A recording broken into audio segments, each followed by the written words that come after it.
आइए दोस्तों, अब हम आपको बताएंगे सारणी 3.4 यानी 2 चर वाले रैखिक समीकरण जो चैप्टर है, इस चैप्टर में ये सारणी आता है। जरा थंबनेल के ऊपर देख लीजिए, थंबनेल के ऊपर नहीं, ये जो स्क्रीन पर सो रहा है ये मैं आपको समझाने वाला हूँ। और भाई कन्फ्यूजन, बहुत सारे बच्चे कमेंट कर रहे थे कि इसमें हम काफ़ी ज़्यादा कंफ्यूज हो जाते हैं। अब कन्फ्यूजन तो यार दूर दूर तक भटकेगा नहीं, कन्फ्यूजन आज यहाँ आकर के ना आपको प्रणाम करके जाएगा। इस वीडियो को देख लीजिए, और ज़्यादा तेज बन रहा है ना तो एक बात कह देते हैं, आप तो सोच रहे होंगे अगर तेज का विद्यार्थी देख रहे हो ये क्या है, ये तो चुटकी का खेल है। ओने विद्यार्थी 4 जगह मकता है, समझ रहे हैं ना। तो इसलिए इसको शुरू से लेकर के लास्ट तक देखो, और न समझ में आए ना तो कभी भाई दोबारा चैनल पे मत आना विजिट करने, ठीक है। एक बार देख लो कि कैसा हम समझाते हैं। भैया चलिए स्टार्ट करते हैं। जैसा कि आपने देखा कि सारणी में 3 क्वेश्चन दिए गए हैं। कितने क्वेश्चन? 3 क्वेश्चन दिए गए हैं, और आपको अनुपात में तुलना करना है A1/A2 और B1/B2 और C1/C2। इसी पर ना तुलना करना है, इसी पे तुलना करके हमें बताना है कि भैया जो समीकरण हम लिख रहे हैं उसका ग्राफ कैसा है ना। हल कितना है, एक हल है कि अनंत हल है कि एको गो हल नहीं है, हल कैसा है यानी शांत है या अशांत है या आश्रित है, कहने का मतलब कि अविरोधी है या विरोधी है, ये सब आपको बताना है।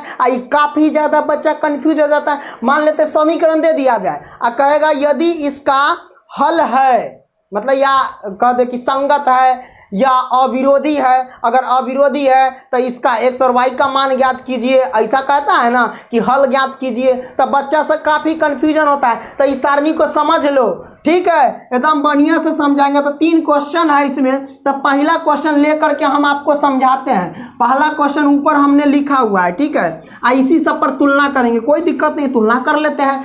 अच्छा ये बताइए, सबसे पहले तो हम इसको बराबर करते हैं। x - 2y बराबर 0 है। इधर देखिए 3x प्लस के 4y माइनस के 20 बराबर 0 है। भैया e माइनस के 20 है अब बराबर 0, तो इसको भी खींच करके इधर लाना पड़ेगा ना। अच्छा ये बताइए, मान लेते हैं जब कोई भी संख्या प्लस वाला रहता है बराबर से इधर लाते तो माइनस वाला हो जाता है, और कोई भी संख्या माइनस वाला रहता है तो बराबर से इधर लाते तो क्या हो जाता है, प्लस वाला हो जाता है, माइनस वाला लाते हैं। तो ये तो भैया 0। अब आपसे पूछते हैं भैया, कमेंट करके आप लोग बताइएगा 0 कौन सी संख्या है, सम संख्या या विषम संख्या, ये सब आप बताइएगा हमको। अब हम यहाँ पे मेन टॉपिक यह पूछते हैं कि भैया 0 ऋणात्मक संख्या है कि धनात्मक संख्या है। हो गए ना कन्फ्यूज। अब हम क्या करें कि धनात्मक है कि ऋणात्मक है, तो समझने के लिए तनी टाइम दीजिए। ये जैसे 0 है ना, अच्छा 0 के इधर सब प्लस वाला संख्या होता है कि नहीं होता है, और 0 से इधर सब माइनस वाला संख्या होता है कि नहीं होता है। तो इधर सब ऋणात्मक वाला, इधर सब प्लस वाला, तब बीच में ये बेटा क्या बचा है कि नहीं। तो ये जो बच गया भैया, न प्लस है न माइनस है, तो केमिस्ट्री के भाषा में कहते हैं इसको उदासीन।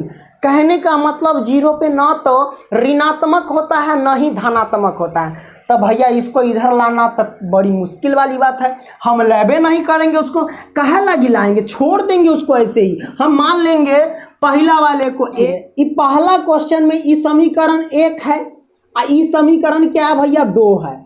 अब ऊपर वाले को क्या मानेंगे, इसको A1 मानेंगे, और इसको क्या मानेंगे तब B1 मानेंगे, और इसको क्या मानेंगे तब C1 मानेंगे। इस समीकरण 2 में क्या मानेंगे, इसको A2 मानेंगे, या मानेंगे तब B2 मानेंगे, इसको क्या मानेंगे तब C2 मानेंगे। हो गया। अब यही तुलना करते हैं A1/A2 बराबर B1/B2, इस पर तुलना करेंगे। तो चलिए हम तुलना कर लेते हैं। क्या लिखेंगे, अनुपातों की तुलना करते हैं A1/A2 पर, A1/A2 पर। अच्छा A1 की वैल्यू कितना, x है। हम x नहीं लेते हैं, चर वाला संख्या नहीं लेता, चर वाला संख्या लेते हैं। तो इसमें 1 छिपा है तो वो ले लीजिए 1, A1 की वैल्यू 1 ले लिए। और A2 की वैल्यू कितना है भैया, A2 की वैल्यू 3 है, 3x है ना, x को छोड़ दो 3 ले लो तो 3 आ गया। चलिए A1/A2 की वैल्यू 1/3। आइए अब हम लेते हैं B1/B2, B1/B2 की वैल्यू। तो B1 देख लीजिए माइनस के 2 लेंगे तो माइनस के 2। अब B2 कितना है भैया, तो B2 देख लीजिए कितना है, 4 है। कितना भैया, 4 है ना, है तो हम लिख लेंगे 4, लिख दिए हम। अच्छा काटने वाला कटिए जाएगा, 2 दूनी 4 कटेगा, 1 ऊपर जाएगा तो बराबर आएगा माइनस के 1/2।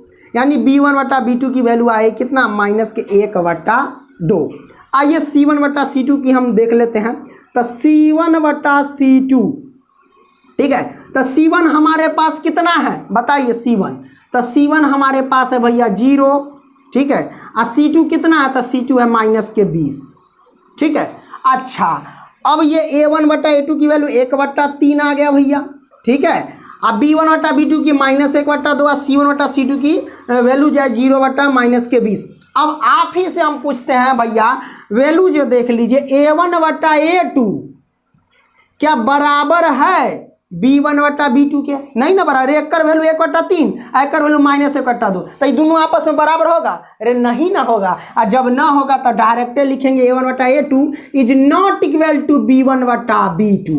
अब यहाँ पे ही मेन पॉइंट देख लीजिए, इस प्रकार का जब भी समीकरण का तुलना आ जाए, अनुपातों का तुलना, इस समीकरण का है ना दोनों का, इस प्रकार का, तो इस प्रकार का जब भी आए तो इसका अगर पूछेगा कि ग्राफ कैसा होगा तो आप कहिएगा प्रतिच्छेदी। ग्राफ कैसा होगा भैया, तो आप डायरेक्ट बोलिएगा क्या, प्रतिच्छेदी। यहाँ पे लिख दीजिएगा, ये जो आप देख रहे हैं यहाँ पे प्रतिच्छेदी। ग्राफ कैसा, प्रतिच्छेदी,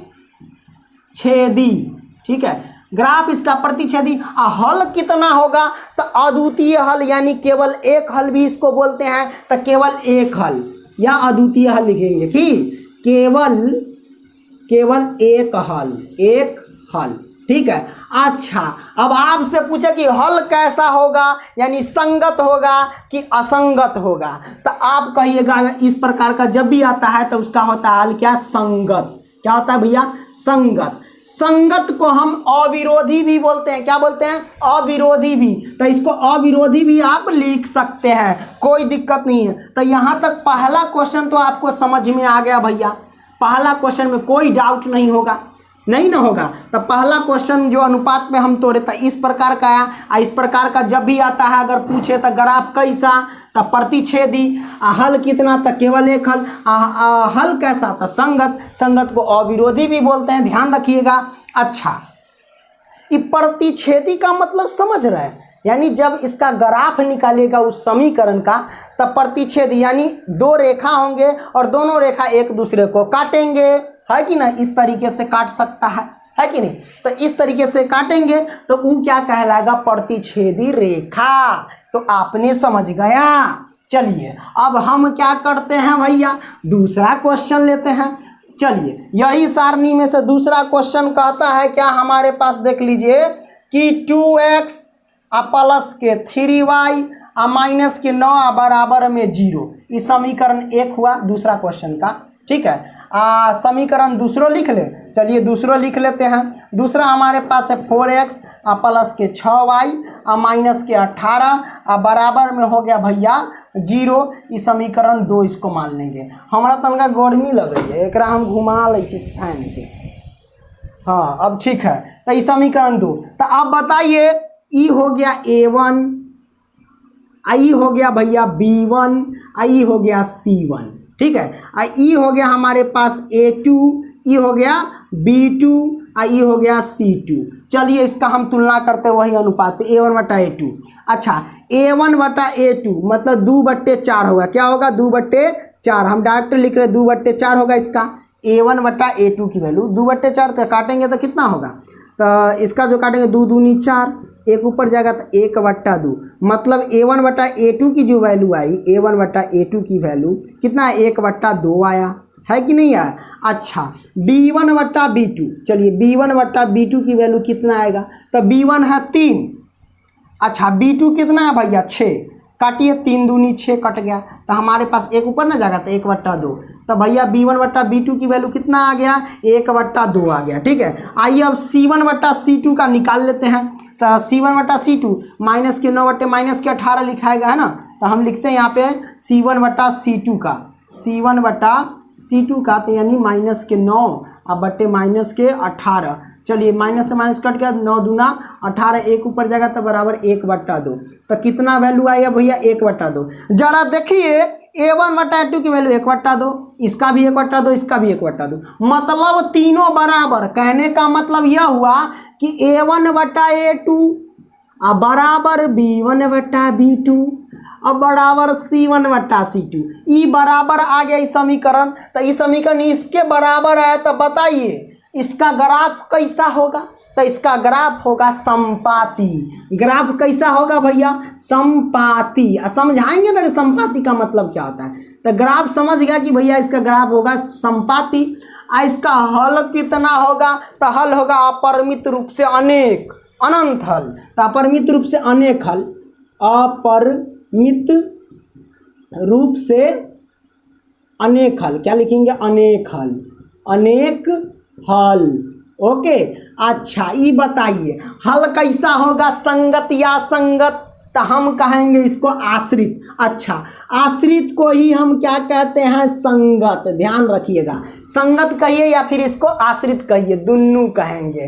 ठीक है, तो आपने समझ गया कि इस प्रकार का भी अगर समीकरण का तुलना करेंगे तो इस प्रकार का जब आ जाए तो कह देना भैया संगत। असंगत ऑप्शन में न रहे, आश्रित दिया जाए तो हम आश्रित मार देंगे। हो सकता है कि संगत न रहे और न आश्रित रहे, हो सकता है अविरोधी दे दे, तो आप डालिएगा अविरोधी, क्योंकि संगत को ही अविरोधी कहते हैं। अविरोधी मतलब जो विरोध नहीं करता है। ठीक है, चलिए तो ई क्वेश्चनवा तो समझ गए हैं बढ़िया से। तो कन का स्क्रीनशॉट मारिए, तो भैया स्क्रीनशॉट मार लीजिए। ओके, चलिए आगे हम बढ़ते हैं। ओके, चलिए इसको मिटा देते हैं, कोई दिक्कत नहीं है। दूसरा क्वेश्चन भी सोल्व हो गया और तीसरा भी देख लेते हैं, है कि नहीं? मजा आ रहा है, एकदम कन्फ्यूजन दूर हो जाएगा। इस सारणी हम सोच रहे थे कि सारणी बताइए देते हैं धिया पुता को, है ना? धिया पुता तो नहीं है, सब होशियार लड़का सब है, हमरा पता ना है।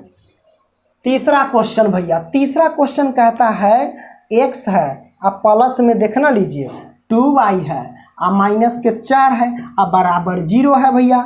और देख लीजिए फिर है 2x और प्लस के 4y और माइनस के 12 बराबर 0। अब हम डायरेक्ट कर सकते हैं आंख बंद करके a1/a2 यानी x है ऊपर, यानी 1/, इसको डायरेक्ट 2 लिख सकते हैं, है ना? इसको न कटना तो इधर देखते हैं। और 2/4 को हम क्या लिख सकते हैं? 2 से, यानी 2/4, जैसे b1/b2 न हुआ रे, तो 2/4 न लिखेंगे, तो 2/4 को हम क्या लिख सकते हैं? 2 दूनी 4 कटेगा तो 1/2 ये लिखेंगे। इसको भी माइनस से माइनस ये हो कट जाएगा, मतलब इसको देखो -4 अब बट्टे माइनस के 12, माइनस कटो 4 3 12 कट ना जाएगा इस तरीके से, तो एक ऊपर जाएगा। कहने का मतलब ये आएगा 1/3, है ना? ये a1/a2 है, b1/b2 है, c1/c2। अच्छा बताइए a1/a2 बराबर b1/b2, लेकिन c1/c2 क्या बराबर आ रहा है? तो 1/3 है नहीं ना? तो इस तरीके का a1/a2 बराबर b1/b2 is not equal to c1/c2। ये तो कहीं डायरेक्ट कर दिए हैं, सोच रख दिए। इस तरीके से भी आप बना लीजिएगा जब आपको पता करना रहेगा, तो है ना? अच्छा, इस प्रकार का आएगा तब पूछेगा आपसे भैया कि इसका तनी ग्राफ बताइए। तो इसका ग्राफ जो होता है भैया क्या होता है? समांतर। अच्छा, संपाती का मतलब ना बताए थे, समझा देते हैं, कोई दिक्कत नहीं। इसका समझ लीजिए ग्राफ कैसा होगा? समांतर। क्या होगा? समांतर। समांतर रेखा का मतलब समझ रहे हैं, जैसे कि आप ग्राफ बनाते हो ना, तो जब इसका ग्राफ बनाओगे तो हो सकता है एक रेखा ऐसे एक रेखा ऐसे, मतलब बीच की जो रेखा है ना आपस को नहीं काटेगी, समान दूरी पर जाएगा। क्या होगा? समान दूरी पर जाएगा, कभी आपको कटवे नहीं करेगा ग्राफ बनाइएगा। तो इस प्रकार का समांतर यानी पैरेलल रेखा, तो इसीलिए मैंने लिखा कि ग्राफ इसका समांतर होगा, है ना? अच्छा, हल कितना होगा? तो हल इसका होगा भैया कोई हल नहीं। इसका क्या होगा? कोई हल नहीं। इसका कोई हल नहीं होगा, कोई हल नहीं, लिख लेना। अच्छा, हल कैसा होगा बताइए? इस प्रकार का जब आएगा तो हल कैसा होगा? तो असंगत। हल कैसा होगा? असंगत। क्या होगा? असंगत। ठीक है। अच्छा, असंगत को ही हम विरोधी भी बोलते हैं। क्या बोलते हैं? असंगत को विरोधी बोलते हैं। तो आपने ये सारणी समझ गया, कहीं भी डाउट नहीं हुआ। अब ये जो संपाती रेखा का मतलब समझ रहे हैं ना? रे भैया, आप जब ग्राफ बनाते हो, है ना, तो संपाती रेखा में क्या होगा कि कोई एक्के गो रेखा होगा।